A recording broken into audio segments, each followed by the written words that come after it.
महत्वाची बातमी रायगड जिल्ह्यातील हरिहरेश्वर समुद्रकिनारी टेम्पो अडकलेला आहे। स्थानिक ग्रामस्थांकडून पिकअप टेम्पो काढण्याचे प्रयत्न सुरू आहेत, मात्र समुद्राला आलेलं उधाण आणि उसळणाऱ्या लाटांमुळे स्थानिकांचे प्रयत्न असफल ठरत आहेत। दोरीच्या सहाय्याने टेम्पो समुद्राच्या बाहेर काढण्याचे प्रयत्न सुरू झाले आहेत। जुन्या मूर्तींचं विसर्जन करण्यासाठी चालकाने टेम्पो समुद्रात नेला होता। समुद्राच्या भरतीचं पाणी वाढल्यामुळे टेम्पो पाण्यात बुडला आहे। पिकअप टेम्पो समुद्रात बुडला। हा टेम्पो बाहेर काढण्यासाठी शर्थीचे प्रयत्न सुरू झाले आहेत।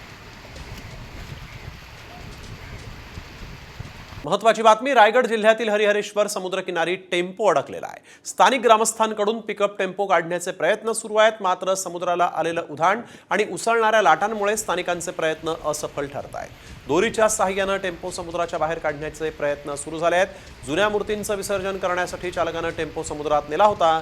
समुद्राच्या भरतीचं पाणी वाढल्यामुळे टेम्पो पाण्यात बुडला आहे। पिकअप टेम्पो समुद्रात बुडला। हा टेम्पो बाहेर काढण्यासाठी शर्थीचे प्रयत्न सुरू झाले आहेत।